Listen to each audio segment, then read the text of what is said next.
Michael Hudson is one of the greatest men that I know. If I could be half the man that he is by the time I die, that'd be an accomplishment. My name is Michael Hudson, and I'm retired and I don't do nothing but what I want to. One morning I got up, I've always wanted to do some kind of working, doing something, and my brother used to make little toy trucks and things, so I decided I wanted to make me a logging outfit. And so I started making them, went down there in the shop, and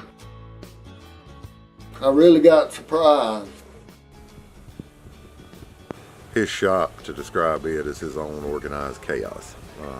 Most people would look at it and see a mess, but he'll know where everything's at and everything's in its place for him. That's why it looks so messy. It ain't messy. I just got all different sizes of wood, different kinds of wood, and I will eventually use everything I got there. It might not be on the next truck, but might use every bit of it on the next truck.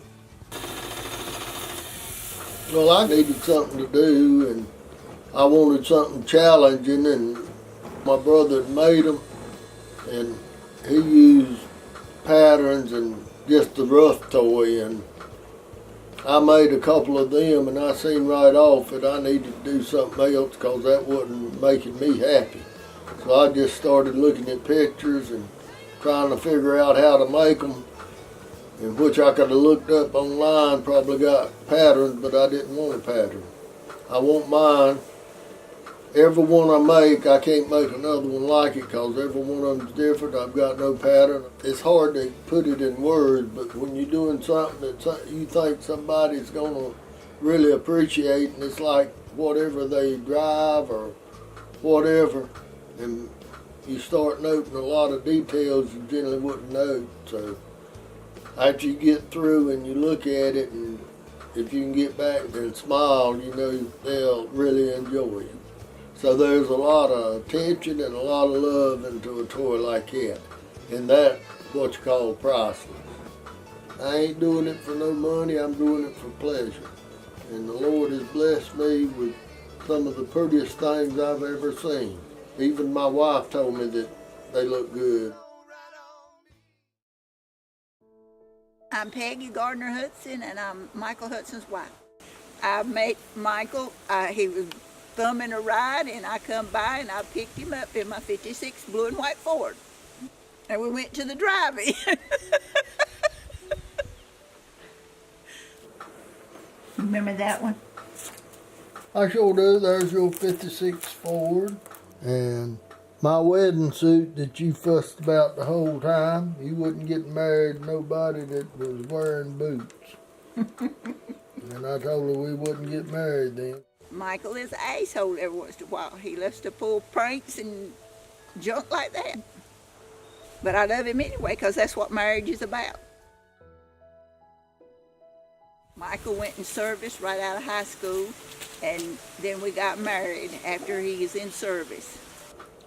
Well, after I graduated from high school, Vietnam was going wide open, and they were drafting people just as soon as they got out of high school.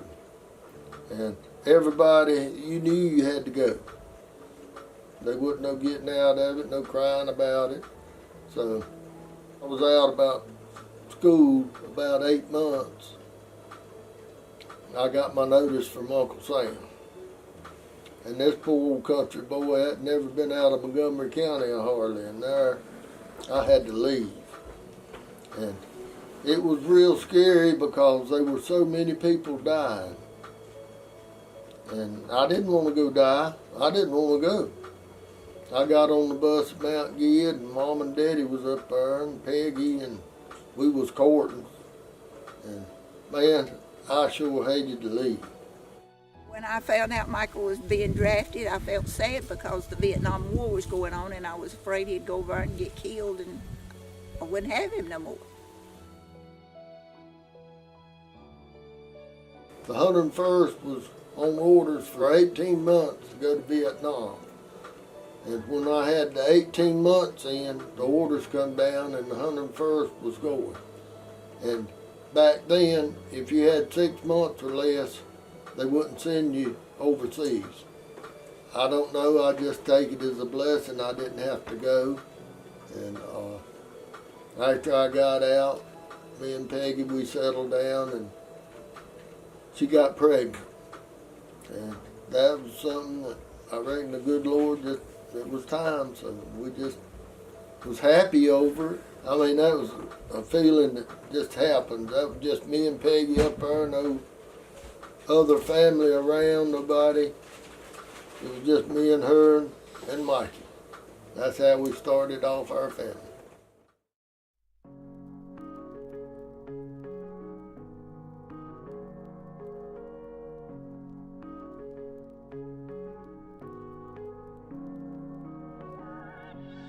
Well, Mike blessed us with 3 grandchildren, and we've loved all of them. See that? You try it. See if you can make it do it. Just do it like you was gonna cut it with a pair of scissors. Our big highlights of any week or any time is our grandyoungins. And I've got one in college, and she is very bright and good looking like me. And I got a grandson. He loves to be aggravating, and he gets that honestly. There's not a Hudson around that can't aggravate. And got a little granddaughter that's just, man, she just warped my mind.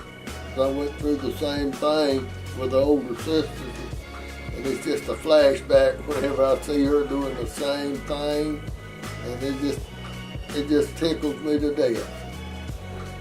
I think I got the family that I always wanted. I love them to death, and I just thank the Lord that's a blessing I had from when I got out of service.